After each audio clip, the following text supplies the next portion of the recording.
Okay, guys, number 16. They want us to compare angle D and angle F.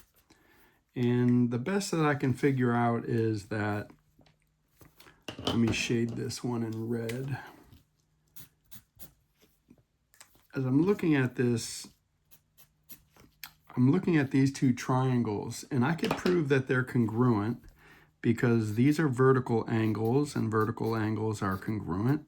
And since we have a side angle side and a side angle side, these are two triangles that are congruent by side angle side. Now that means that since these angles match up, I'm almost certain that the F and the D are the angles that match up. And if that's the case, then since these triangles are congruent, these angles must be congruent. And that is equal to, so that would be choice A, as in apple. Okay, number 17 is asking us what do angles 2 and 3 add up to? Now, I didn't draw the entire diagram, but this is definitely a right angle. And since that's 90, and since there are always 180 degrees inside any triangle, these two must add up to 90. So angle 2 and 3 equals 90. So we're left with choice C and D. And the best answer would be, let's see, angle 1 plus 2 plus 3 is 180. So that means that 2 and 3 is 90. Yeah, so that must be choice C, as in Charlie. Question number 18 is asking us for the perimeter of this pentagon. You can count here. Those are 1, 2, 3, 4 units. For these other two, and I say 2 because these are both the same lengths here, I'm going to use the Pythagorean theorem. This is a box of, let's see,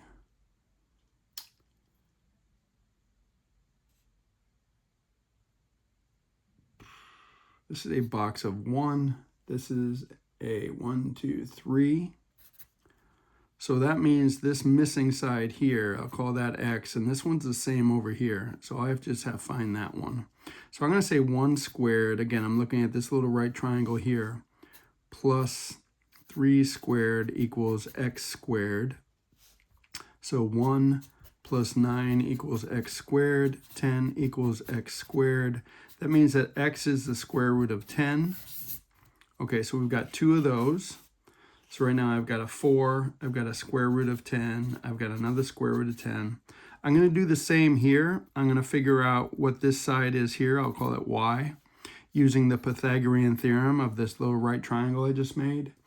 This is 1, 2, 3 units across, and going up is 1, 2, 3, 4 units across. So this is a 3, 4, 5 right triangle.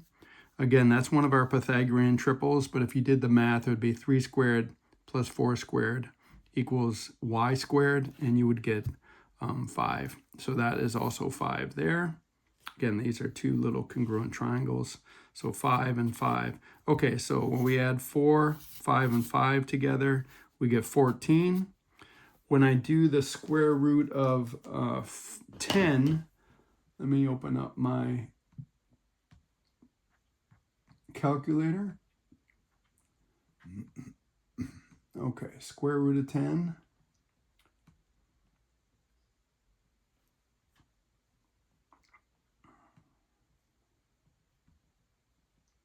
Square root of 10 is 3.162. So this is 3.162. This is also 3.162. So we're going to add these three together.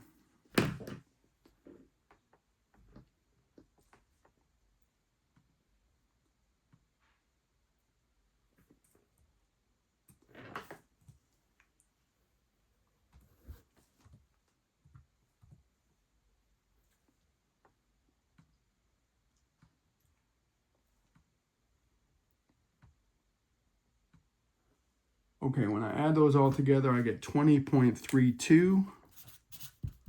So I'm going to go with 20.3. let's see what the format of the question was. Okay, I'm going with 20.3 yards. Let me make sure these are all yards here. Yeah, each unit represents 1 yard. So there's our answer, 20.3. Okay, 19 is from our circle chapter, which we haven't gotten to yet, but this is the standard format of a equation of a circle. The H and the K represent the center of the circle, and the R is the radius of the circle. So good news here, they gave me a center of -3, 4, and they said the radius is 6. Okay, so I'm going to square the radius, put it on that side, that's 36. I'm going to put the -3 here for h, but since it's minus -3, I'm going to write x plus 3 squared plus, and then y minus this 4, and there is our answer. And this is a multiple choice question, so -4 here, plus 3 there. This is choice D, as in David. Okay, number 20, we're told that this point here, C, is the circumcenter of this triangle here, and the triangle is XYZ. Okay, so if you don't remember, circumcenter, and that is where the 3 perpendicular bisectors of the triangle meet.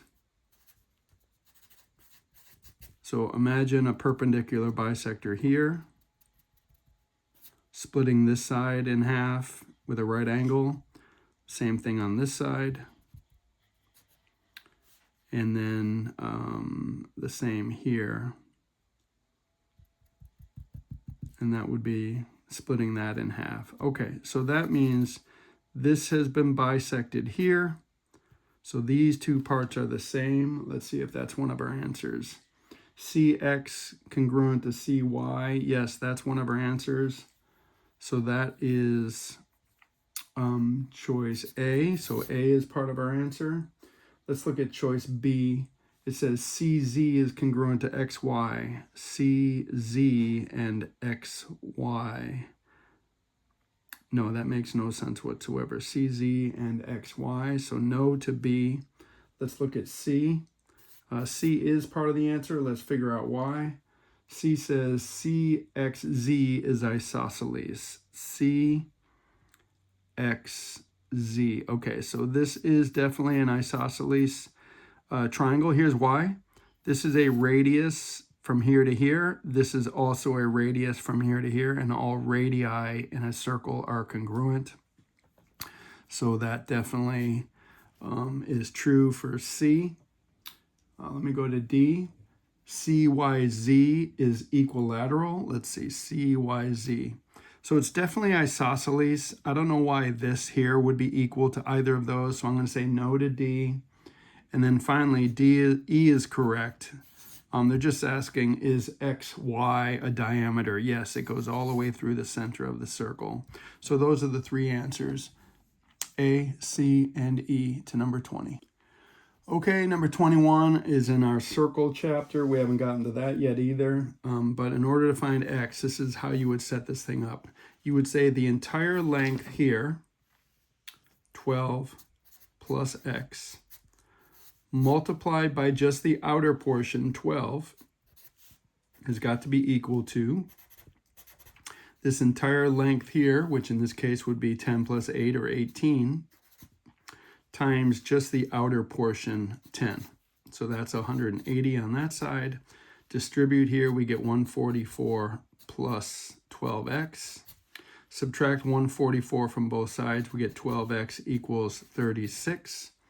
Divide by 12, we get x equals 3, and that is our answer to number 21. Again, we haven't worked on circles yet, but we are getting there. Okay, number 22, again, we haven't got to this yet. I think this is the last chapter in our book. We are given a right cylinder. Let me go back to the question. All right. what is the shape of the cross section? So a cross section is when you take a plane and you cut through it, and they want us to cut through it with a plane parallel to the base down here. So if we did that, we'd end up slicing this thing like this through the middle, and that would be the exact same shape as the base or the top, the two bases, and that would be a circle. Again, that's what a cross section is, and that is choice D, as in David. Okay, question number 23. It's a hemisphere, so think of half of a basketball, and it's got a diameter of 8, so I'm going to make a radius of 4.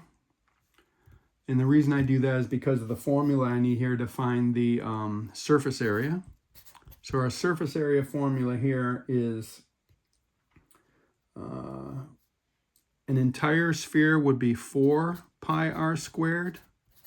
So I'm going to divide that in 2 and call it 2 pi r squared. So this is the formula I'm going to use. However, the question does not say whether we should include the top of this thing. But since it's a bowl, I guess we're going to assume that it's empty on the top. In other words, not solid, like if you were to cut through a bowling ball. So we're not going to include in the top. If I did include the top, I'd have to add another pi r squared. So that would be 3 pi r squared, but we're only going to do the sides. So we're using this formula, 2 pi r squared. And when we calculate that, my radius is 4. So I square the 4, and I'm going to get 2 times pi times 16. And 2 times pi is 32. So 32 pi. And I believe that is answer A. That is given to us in a multiple choice format. Okay, question number 24. What's the angle of elevation, that's right here, from the ground to the top of a 45-foot tree? Here's my tree over here. From 65 feet away. So they want to know what this angle measure is. And I always write SOHCAHTOA when I'm working with these trig problems. And then I ask myself, from the perspective of this angle, what do I have and what do I need? Well, no, just what do I have in this case? I have the opposite and I have the adjacent. So opposite and adjacent is tangent. So I'm going to say the tangent of this angle x has got to be equal the opposite side, 45, over the adjacent side, 65. And now on my Desmos calculator, I'm going to type in, every calculator is a little different, but I'm just going to do tangent. And now it gave me tan with open parentheses. And in the parentheses, I'm going to write 45 divided by 65. Or you could do that separate on the side. So now I'm saying the tangent of some angle is 45 over 65. And I just realized my mistake. I have to use the inverse of tan. So nope, don't do it that way. I have to do the inverse of tan, which is how we find angle measures. So that was my mistake going into this problem. But now I can rectify that. And let me back this up. And the reason I know that is because I got 0.01 as my answer here, and that is not a reasonable answer. So instead, I do the inverse tangent button. That's the tan with a -1. And now I type in this 45 divided by 65. And when I do that, I get 36.69. So we're going to round to 36.7 degrees. And they asked me to round to the nearest 10th. So there we go. Round to the nearest 10th. Yes, so 24 is 36.7. Okay, number 25 is all about the trig ratios of this angle. That's a Greek letter. It might be theta. I don't really remember. It doesn't matter. but I need to find all these different trig ratios from the perspective of this angle. So I always write SOHCAHTOA. It reminds me of what the ratios are. And I'll go ahead and do that. The sine is opposite over the hypotenuse. The cosine is the adjacent over the hypotenuse. And then finally, the tangent is the opposite side over the adjacent side. Okay, so we have to go through all these possible answers. So A, B, C, D, and E. Question A wants the tangent of this angle, opposite over adjacent. So remember, we can never use the hypotenuse as either of the adjacent or the opposite. So from here, it's 6 over the adjacent, and that's 6 over 8. So that is the answer they give you, so that is true. Let's go to B. For B, they want the tangent, and they say 8 over 6. Same, wrong. Nope, that is not correct. It was 6 over 8. All right, letter C, the sine of this angle. Sine is opposite over hypotenuse. So from here, it would be 6 over 10. Let's see what they wrote for C. No, they wrote 8 over 10. That is not correct. For D, they put 6 over 10 for that same problem, so that is correct. And finally, E, the cosine of that same angle, cosine is adjacent 8 over hypotenuse 10, and they wrote 6 over 10. So I don't think that's true. What happened here? No, that's not true. Oh, there's another one, F. Okay, so no for this one. Bloop. And then letter F, the cosine of that angle here being 8 over 10. I think that's what I just said. Adjacent over hypotenuse. Yes, that one's correct. So our answers to number 25 are A, D, and F. Okay, number 26 is asking us for the measure of minor arc CF. This is the minor arc that they're talking about. Now, there's two things to an arc. An arc has both a physical length. Imagine a bug walking from here to here. That's the physical length. It also has a degree, and they're asking us for the degree. The degree of an arc, like this one, is always twice the intercepted arc, the intercepted angle that's on the circle that forms it. So in other words, this 44-degree angle here is going to be 1/2 of whatever degree this is. So that makes this an 88-degree arc. All the way around is 360. Half of this thing would be 180, so this answer 88 makes sense. And that is choice C as in Charlie for number 26. Okay, for 27, we're told that angle XOY is 45 degrees. Okay, so they want to know what is the approximate length of arc XY. That's from here to here. Okay, so we have to imagine the entire circumference formula, and that formula is to find the circumference, which is all the way around. You would take pi and multiply it by the diameter. Okay, we're told the radius here is 6, so instead of the 6, I'm going to put a 12 here. So if we were looking for the entire circumference, we would do 12 times pi. And pi, we could use 3.14 or whatever they're asking us to do. They want it in decimal format, so we would do that. We would multiply that by pi. Okay, however, they don't want the entire circumference. Instead, they just want this portion of it.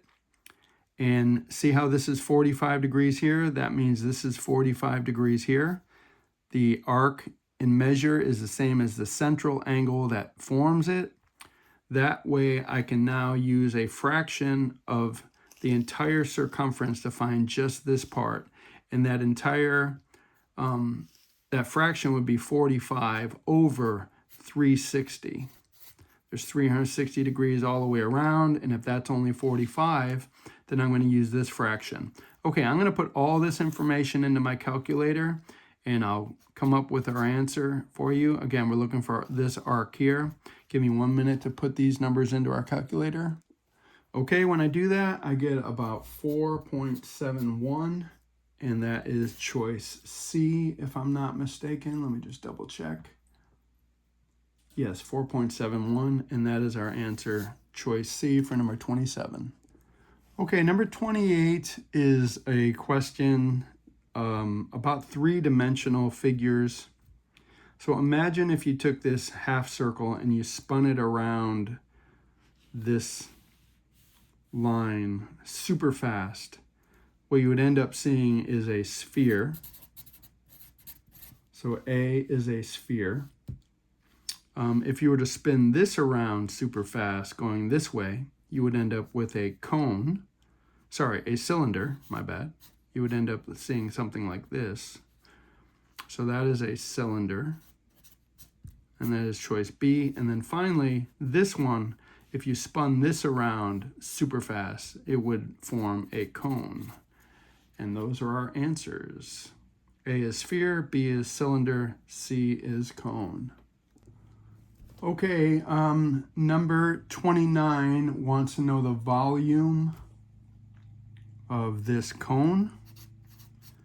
And we do have a formula for volume of a cone. It is 1/3 pi r squared h. The r is the radius. The h is the height of the cone. Pi is always pi. So let's put these numbers into my Desmos calculator and we will come up with an answer.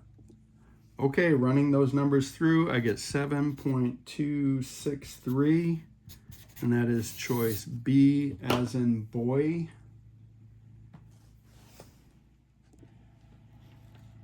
Okay, question number 30 gives you two parallel lines cut by a transversal. Then you're told that BD is an angle bisector, so these two angles are congruent here. You're told that angle 3 is 80 degrees, and now they want to know what is angle ABD. So that's this angle right here. That's what we're trying to find. Okay. So here's what I was thinking. Let me use a different color. I see that this angle and this entire angle here are corresponding angles, so they are the same. So if this is 80, that makes this 100 because they are next to each other, so they're supplementary. And then if this whole thing is 100 and this whole thing is 100, and since that's an angle bisector, that makes our answer here 50. And I don't know if that's multiple choice. Let me see. No, they wanted us to fill that in. So that is a 50-degree angle. And that is our answer to number 30. Okay, number 31 gives us this figure here. And it tells us to do two different things. First, translate 6 units left, 6 left, and 3 down.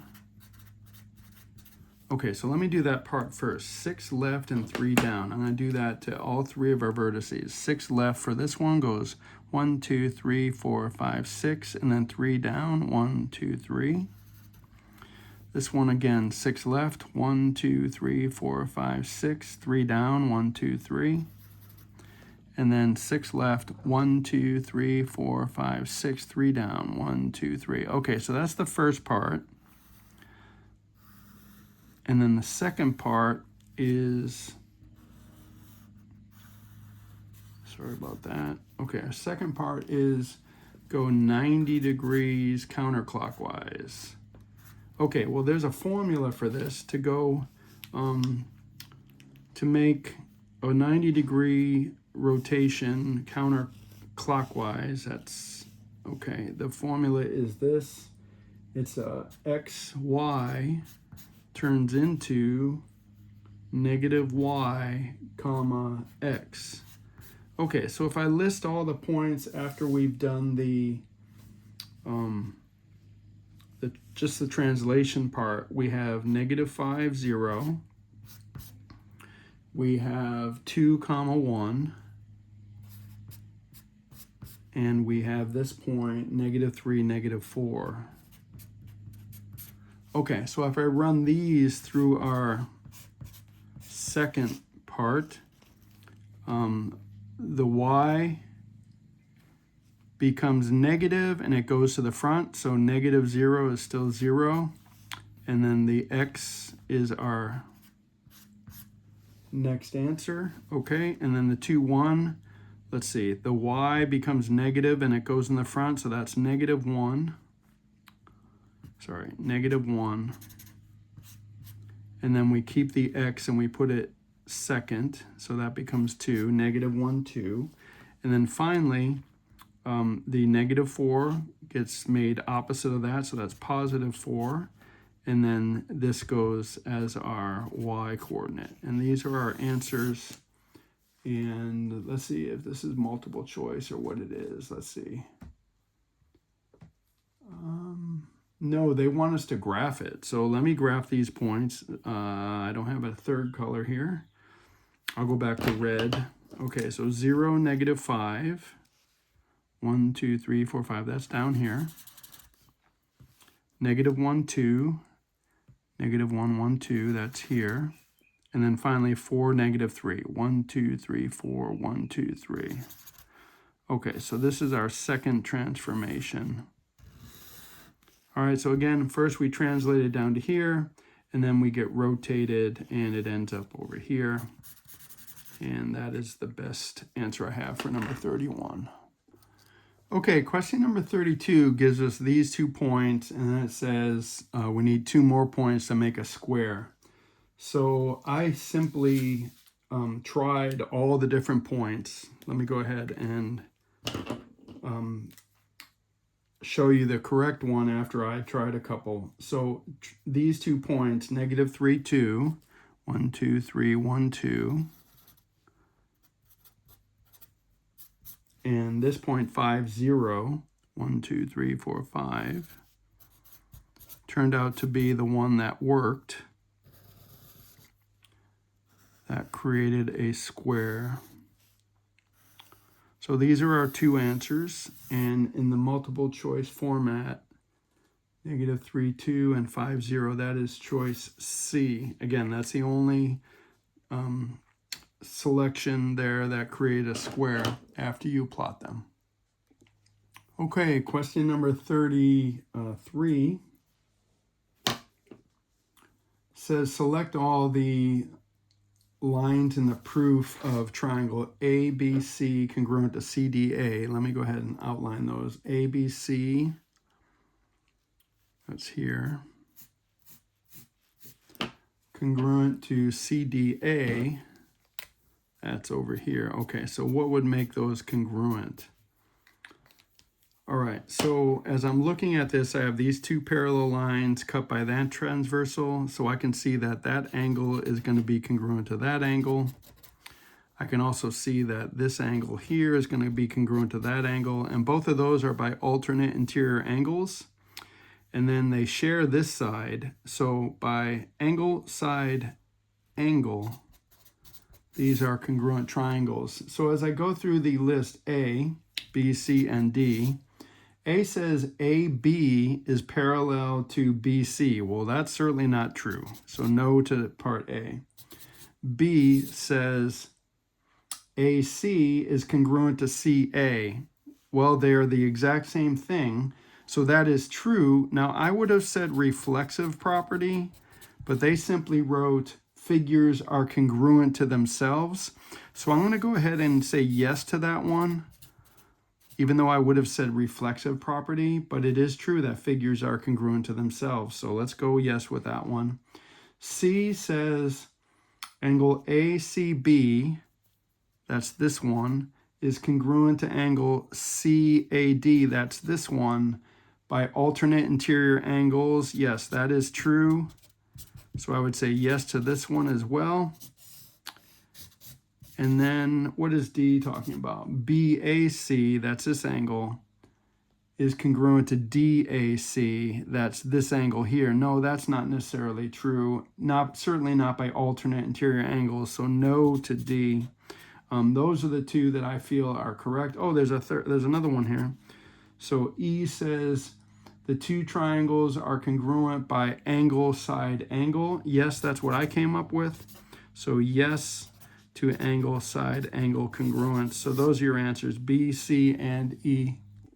Okay, number 34 is asking us in this diagram which triangles are similar to this one that I've shaded in dark here, black.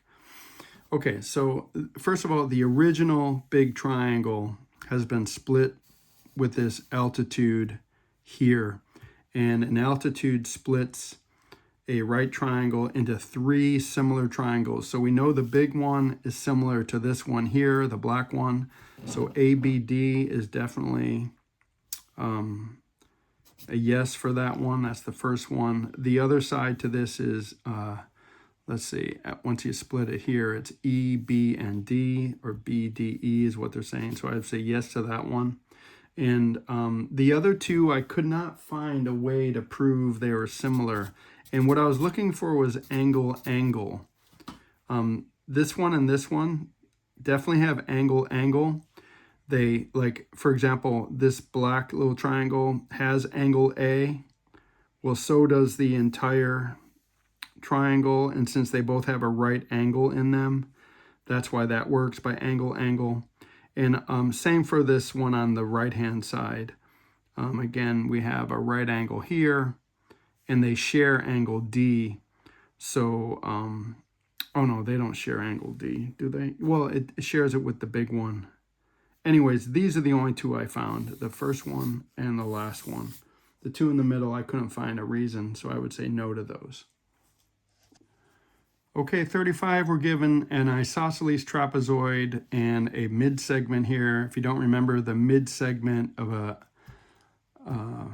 isosceles trapezoid is the average of the two bases. So I'm going to add these two together and divide by 2. So 6.5 plus 12. We're going to divide that by 2, and that's got to be equal to the x plus 4. And they want me to solve for x. So we end up with 18.5 divided by 2 equals x plus 4.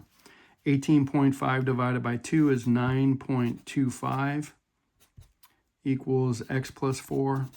We subtract 4 from both sides, and we get x equals 5.25, and that is choice B in number 35. Okay, number 36, they want us to prove that these two base angles are congruent. They certainly are, because this is an isosceles triangle, but we can't just say that. In order to prove it, I have to use what's given. We are told that this is a midpoint right here. So now I know that that is congruent to that. Okay, let's see what the choices are here. All right, the first statement is given. It doesn't require an answer. Okay, for part A, AD congruent to BD. AD and BD, yes, they're congruent because of this midpoint. Let's see what the choices are.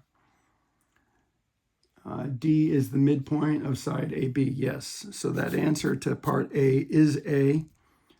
For part B, it says triangle ACD is congruent to triangle BCD. Okay. And they've also told us in between that this is congruent to itself. So we have side, side, side congruence here. And that is choice A again. So A for the first one, A for the second one. And for C, now we can say these two angles are congruent by corresponding parts of congruent triangles are congruent. And corresponding parts is choice C.